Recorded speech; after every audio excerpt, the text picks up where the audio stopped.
from injury. There is projected to be more than the normal amount of quarterback movement in the league this offseason, and Matthew Stafford is one of them. Cowboys insider Todd Archer suggests Dallas should make a trade offer for the Lions QB, who has already agreed to move on from the team. Former Cowboys cornerback Orlando Scandrick is joining us now. Orlando, in your opinion, should the Cowboys have any interest in Matthew Stafford? Absolutely, emphatically no. It's a hard no. It's a little bit of a case of cutting off your nose to spite your face for me. Saving money, but what are we saving money exactly for? Just pay the man. Pay Dakota Dak Prescott his money that he deserves. He's earned it. I think that you do your homework. Skip, I just want someone to tell me the infatuation with Matthew Stafford. Really? He's been in the league. Skip, yeah, he has these numbers. And our good friend Detroit, Rob Parker, named him Matthew Pafford. Because if you look at something about Stat Patford. Yeah, Stat Patford. Because you look at his numbers like he's the quickest to 30, 20,000, 30,000, 40,000, 50, or I think he got 40,000 yards. But what does he have to show for it? 3 playoff appearances in, a decade, with 0 playoff wins. Dak has been to 2 playoffs half the amount of time and got a playoff win. And don't pretend like, man, he ain't really have nobody. He had I think 2 1,000-yard rushes in Joyce Bell and Reggie Bush. He had Megatron for 8-9 years. He had the singing cowboy, Roy Williams. Golden Tate. So don't make it seem like Matthew Stafford hadn't had any offensive weapons, Skip, now. So I don't get it. I get it. You know, the arm talent, and he can throw from different platforms. He still can throw the ball 65, 70 yards, Skip. But I agree with O on this one. He has 2 years left on his deal. That's very low money. But you know what he's going to want. What is it, 20 and 23? Yeah. Because they gave the bulk of the money over the first 3 years. I think they gave him like $90 million over the first 3 years. Yep. So for me, Skip, they're going to have, if you think you're going to trade for him and he's going to play those 2 years at that number, you're crazy. But I believe Dak should be compensated for what he's done. But, hey, Cowboys, do your homework, and whatever you decide, I'll support. All right.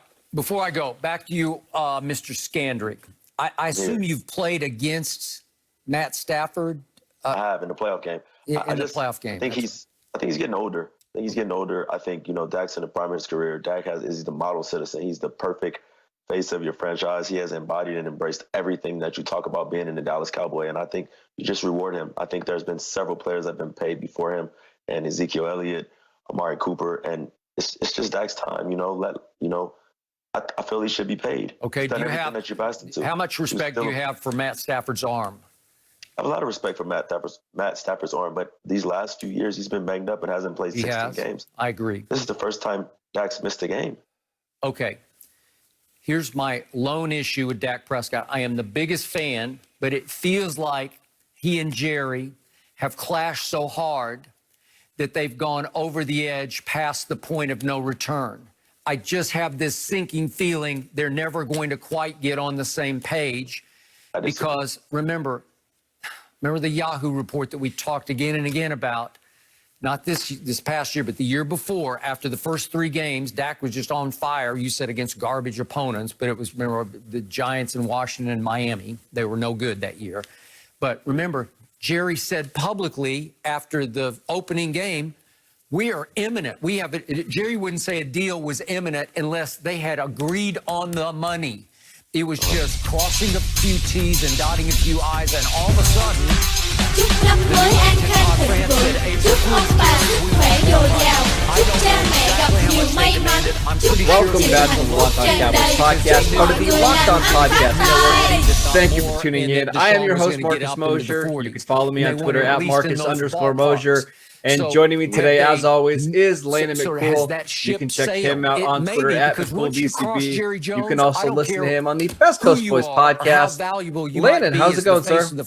It's going well. The football season's over, but there's still plenty of football left. Some of my favorite weeks of the season.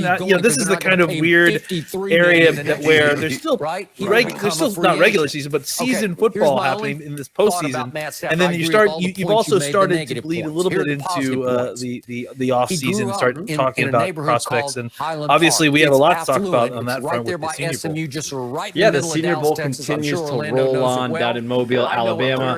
And today we're going to talk about some of our biggest winners and losers. We're going to go position by position. This is going to be fun, Lane. We're just going to have a little conversation about some of the guys that have impressed us and maybe some of the guys that have failed to live up to expectations. You and I are both offensive line junkies. We love throwing on the All-22 tape after a Cowboys win or loss and watching those guys up front.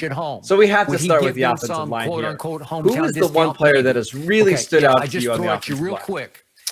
For me, it's been a guy from kind of a smaller school, but obviously with a lot of pedigree. North Dakota State tackle Dylan Raditz. I think is how you say his name. I'm not sure. We're still figuring out pronunciations here.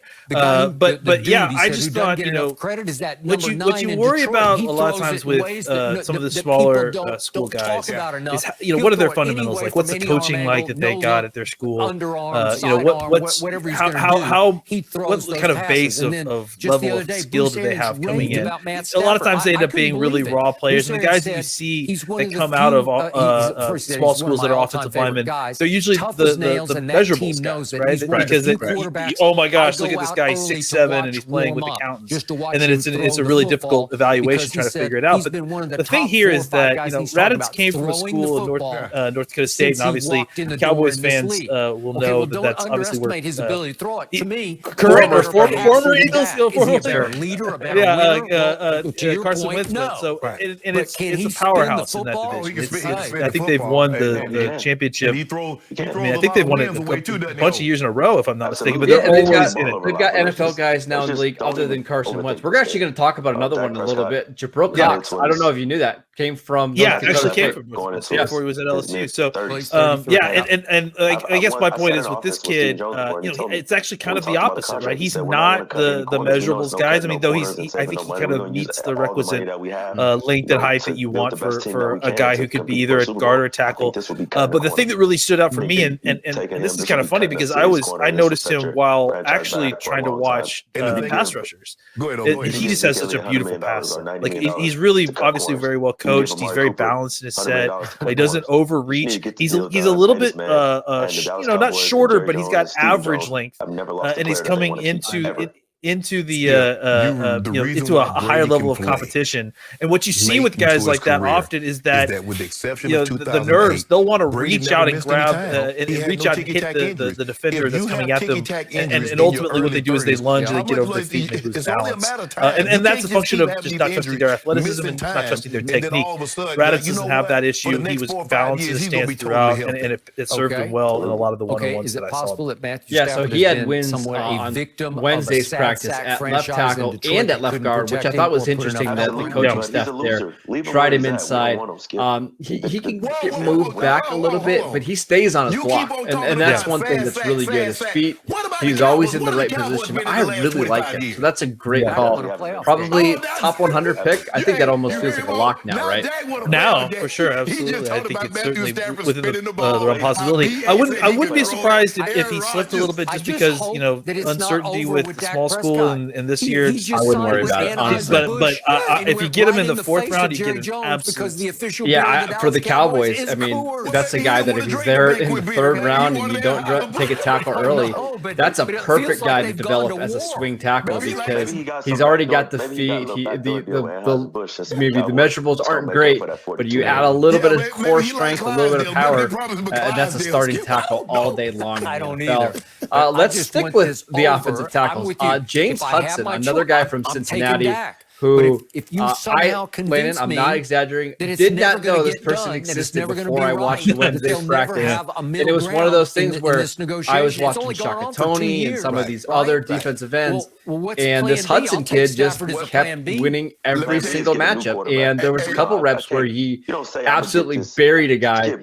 So this is a guy for me that I put on a list after the Senior Bowl's over. I'm going to go watch his tape because what I saw at the Senior Bowl was really, really good. One more name that I have to throw out as a winner for the offensive lineman, Creed Humphrey, the center from Oklahoma. We knew a lot about him. He was somebody who went back for his senior year with Sooners this year. Probably could have came out and been a top 100 pick last year.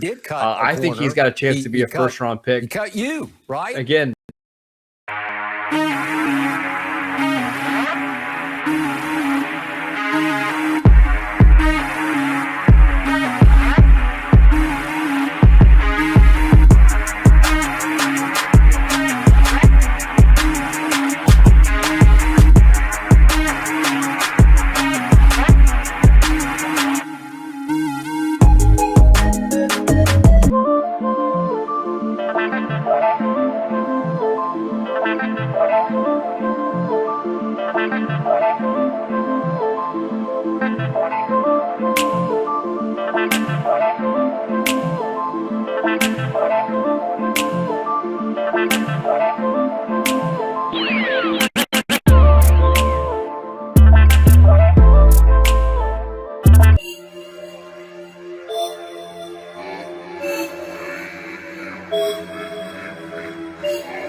Tom Brady joins a list of legendary free agent signings in the NFL. Drew Brees, Peyton Manning, Reggie White, and Deion Sanders are all signings that eventually brought their teams a Lombardi trophy. Brady is on the verge of doing the same in just his first season with the Buccaneers and at the age of 43. Shannon, is Brady the greatest free agent signing ever? No.